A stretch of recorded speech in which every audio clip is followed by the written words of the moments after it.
Nitekana umunezero ndasubiye kugusuhuza nk'akaze nshuti mukunzi wacu wobandanya kubana natwe ngaha kuri ino mboneshakure igushikiriza amakuru, inkuru kumwe n'ibiganiro bigezweho biriko biravugwa irya nino mu gihugu c'u Burundi ndetse no hakurya y'imbibe z'igihugu c'u Burundi mu yandi makungu. Ndaguhaye ikaze, ndaguhaye mwiriwe cange mwaramutse bivanye n'aho udukurikira uherereye kuri uwu munsi wa kabiri igenekerezo ry'icumi z'ukwezi kw'icumi umwaka w'ibihumbi bibiri na mirongo ibiri na gatatu. Wowe udukurikira uri mu gihugu c'u Burundi ntunyemerere nguhe ikaze ntanakwifuriza kubandanya uragira umunsi mwiza, ndetse nawe udukurikira uri hakurya y'imbibe z'igihugu c'u Burundi mu gihugu kibanyi c'u Rwanda, mu gihugu kibanyi ca Repubulika Iharanira Rusangi ya Kongo, mu gihugu kibanyi ca Uganda, mu gihugu kibanyi ca Tanzania ndetse na Kenya, mwese ndabakengurukiye cane ngaha kuri ino mboneshakure ya Isange TV imwe rudende ibashikiriza amakuru, inkuru kumwe n'ibiganiro bigezweho biriko biravugwa irya nino mu bisata bitandukanye nko mu gisata c'inkino, igisata c'indero, igisata ca politike, igisata c'ubutunzi, igisata c'amagara y'abantu, igisata c'umutekano, igisata c'agateka ka zina muntu, igisata c'uburimyi n'ubworozi, igisata c'imigenderanire n'ayandi makungu, kumwe n'ibindi bisata bitandukanye irya nino mu gihugu c'u Burundi ndetse no hakurya y'imbibe z'igihugu c'u Burundi mu yandi makungu. Ico utegerezwa rero nta kindi ni ugufyonda sabone canke subscribe nawe utarafyondako, hama ukabandanya urashikirwa n'amakuru, inkuru kumwe n'ibiganiro byose tubandanya gushikiriza binyuriye ngaha kuri ino mboneshakure.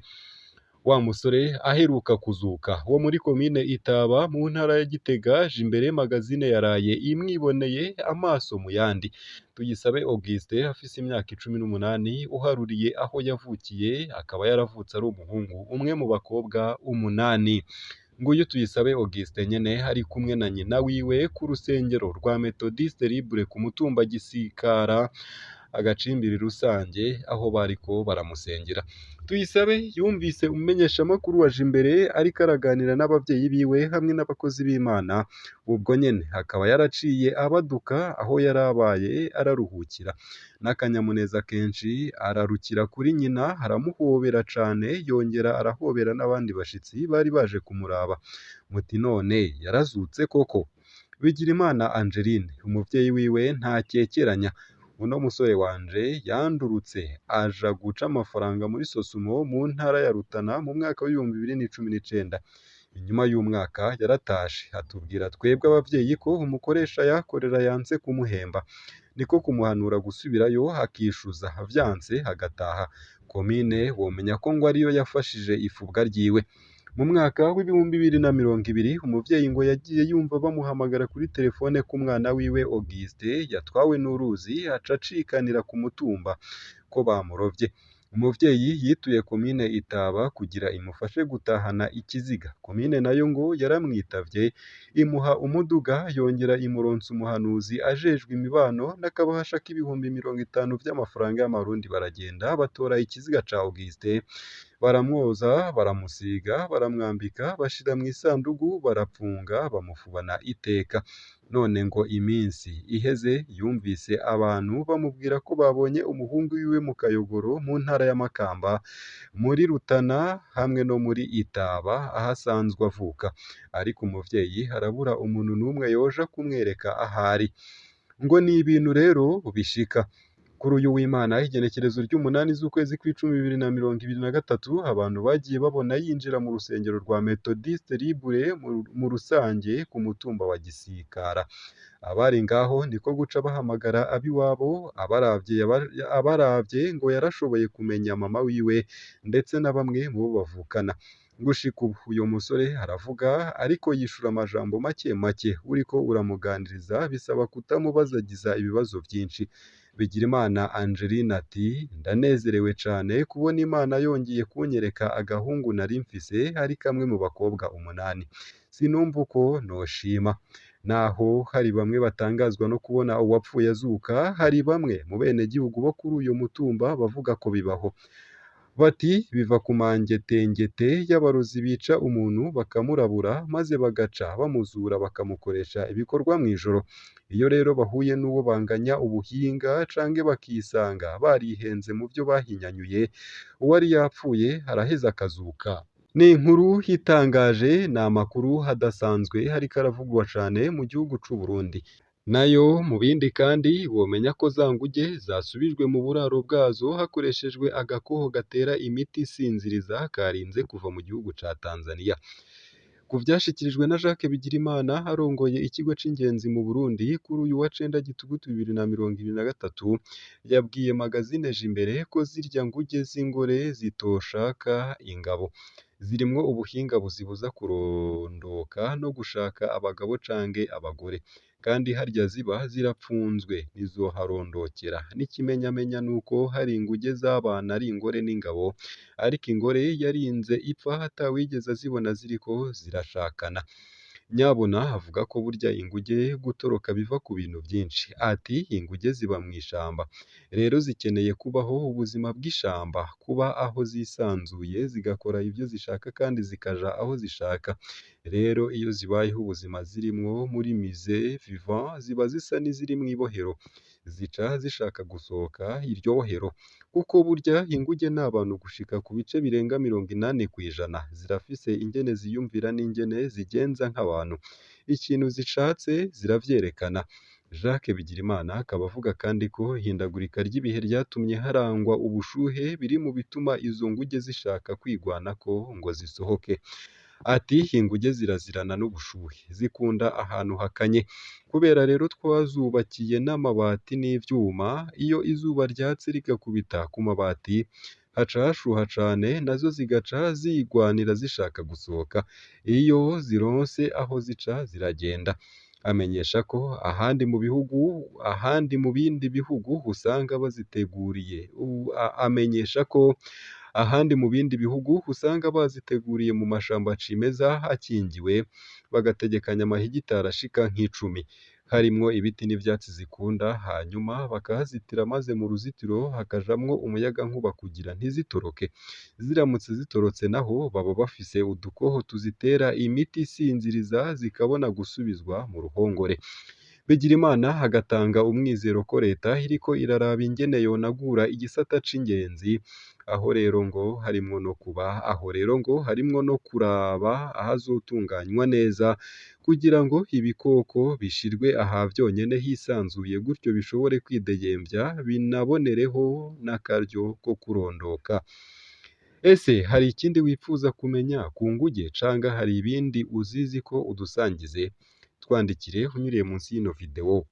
Nayo mu bindi kandi mu gihe haheruka kuba ikurwa ry'umukuru wa banki nkuru BRB Faustin Ndikumana arongoye ishirahamwe Parisemo, asaba leta gukora amatohoza ku gahombo kabaye muri BRB. Ibi vyakozwe n'ababigiyemwo kugira ntibiherere mu matohoza gusa, ahubwo bije mu butungane. Nk'uko vyashikirijwe na Faustin Ndikumana arongoye ishirahamwe ryishinze gukaburira abarundi guhindura ingendo Parisemo kuri uyu wa cenda Gitugutu 2023, mu gihe umukuru w'igihugu Evariste Ndayishimiye aheruka gusubiriza umuyobozi wa BRB kuri uyu w'Imana igenekerezo ry'umunani Gitugutu 2023. Leta ngo irakwiye gukora amatohoza yimbitse yerekana neza agahombo kabaye, ivyakozwe n'ababigiyemwo kugira bikurikiranwe n'inzego z'ubutungane, abantu bamenye ukuri ku makosa yakozwe. Ndikumana akaba agira ati amadosiye nk'ayo abaraba n'ibigo bikomeye nka banki nkuru y'igihugu, harakenewe kuza haraba nk'amadosiye yimbitse yerekana neza agahombo kaba kabaye, ivyakozwe n'ababigiyemwo ntibibe ibintu biherera mu rwego rw'iperereza, ahubwo bije mu rwego rw'ubutungane, abantu bakamenya ukuri ku kungene dosiye iba yaje, amakosa yakozwe, kuko amafaranga ya BRB ni amafaranga y'abanyagihugu ndetse n'igihugu.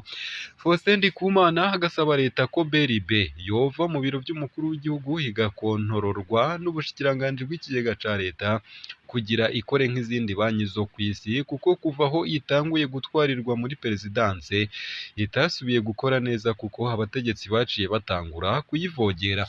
Faustin akaba yarakomeje agira ati kuva aho BRB yimukiye igatwarirwa mu biro vy'umukuru w'igihugu, vyaragaragaye ko habaye igipfungu mu gihe c'ikena ry'amafaranga mvamakungu, kuko abategetsi benshi baciye bashaka kwivanga mu kungene BRB ikora, nayo ntiyasubiye gukorana neza. Amafaranga mvamakungu bagashaka kuyiha kandi menshi, ugaca usanga yakoreshejwe nabi. Akaba arico gituma hari hakwiye kuba itohoza ryerekana ingene ivy'amadevize vyagenze nabi kuva itanguye gutwarirwa mu biro vy'umukuru w'igihugu gushika kuri uyu yarayirongoye aheruka gukurwa. Nayo mu yandi makuru kandi nuko womenya ko ngo icikagurika ry'umuyagankuba rituma bamwe mu bakora imirimo iwukenera mu gisagara ca Kayanza badakora, gutyo ugasanga ngo ntibaronse uburyo bwo gutunga imiryango. Bamwe mu bakora mu mazu y'iyakiriro rusangi bo bavuga ko basa n'abatagikora kuko ngo umuyagankuba urashobora gucika mu gitondo ukagaruka bugorovye batakironka ababitura. Abadandaza amata bakenera gukanyisha muri vya vyuma bikanyisha bita firigo mu rurimi rw'ikinyamazuru kugira ngo ashobore kuguma akomeye, bo bavuga ko kubera ikena ry'umuyagankuba amata aguma abapfana, gutyo ngo bakaba bariko bakora bahomba, aho usanga n'umutahe ushobora guhera kubera kuza barasesa amata aba yapfuye kuko ngo no mw'ijoro umuyagankuba uboneka umwanya muto. Bamwe mu bakora umwuga wo gusudira bo bavuga ko basa n'ababitse ibikoresho kuko ku bwabo ngo biragoye gukoresha imashini groupe electrogene n'igitoro kuko ngo hari aho usanga baronka ibiraka bitotuma bakoresha ubwo buryo bagaca bahitamwo kurekerana. Naho umuyagankuba uza mw'ijoro gushika isaha 6 kenshi ngo ntibokora ijoro kuko ngo boba bariko baragora abiryamiye.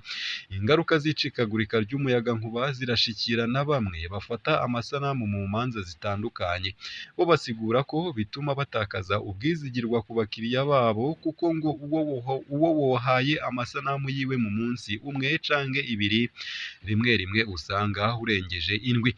Bakimyozi nabo nyene ntibasigara inyuma, nabo nyene ngo barashikirwa.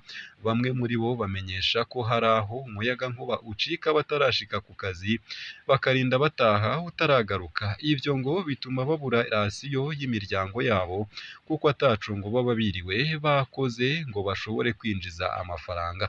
Abo bose bagasaba ishirahamwe Regide zo gutorera umuti ico kibazo c'ibura ry'umuyagankuba kugira ngo bakore ivyunguka bashobore kwitunga canke gutunga imiryango yabo no kwiteza imbere. Nayo mu yandi makuru ariko aravugwa hanze y'imbibe z'igihugu c'u Burundi nuko mu karere ka Afurika y'ubuseruko abasirikare baho bari muri Repubulika Iharanira Rusange ya Kongo ngo bategerezwa kuba bavuye muri ico gihugu imbere y'uko uyu mwaka urangira. Ivyo vyashikirijwe n'umuvugizi wa leta ya Kongo Patrick Muyaya kuri uyu wa mbere mu kiganiro kubamenyesha amakuru. Isango ntabanduka ryo kuba bavuye muri ico gihugu ryatanzwe hakaba ari igenekerezo ry'umunani Kigarama 2023. Patrick Muyaya yasiguye ko intumbero yazanye izo ngabo yo kugwanya umuhari M23 mu buseruko bwa Kongo batayishitseko. Umugwi w'abasirikare ba Afurika y'ubuseruko ukaba ugizwe n'abakomoka mu Burundi, Uganda, Kenya hamwe na Sudani y'ubumanuko. Mu kwezi kwa Rusama umukuru w'igihugu Felix Antoine Tshisekedi hari mu gihugu ca Mozambique yamenyesheje ko abo basirikare nivyagaragara ko batariko baratanga umusaruro mu kugarukana amahoro n'umutekano bazirukanwa. Mu gihe intureka zasubiye gusutama mu buseruko bwa Kongo, umuhuza w'akarere wahoze ari perezida wa Kenya Uhuru Kenyatta asaba ko hoba guhagarika ibitero kuri abo bose bariko baragwana maze hatsimbatazwe inzira y'ibiganiro. Ngaha hakaba ariho nsoreje ano makuru nari naguteguriye ariko aravugwa irya nino mu gihugu c'u Burundi ndetse no hakurya y'imbibe z'igihugu c'u Burundi mu yandi makungu. Ico utegerezwa nta kindi ni ukumanuka munsi y'ino video hama ugafyona imbere y'ijambo Isange TV. Nawe ukoresha YouTube y'icongereza urasanga handitse ijambo subscribe urafyondako, ariko nawe ukoresha YouTube y'igifaransa urasanga handitse ijambo s'abonner uramanuka ugenda ufyondeko, hama uba uduhaye intererano yawe yo kuja turakuronsa amakuru, inkuru kumwe n'ibiganiro bigezweho tubandanya gushikiriza binyuriye ngaha kuri ino mboneshakure imwe rudende ibigutohoreza hama ikabigushikiriza kamwe ku kandi mu buryo butosoye kandi butomoye hatana kamwe kavuyemwo.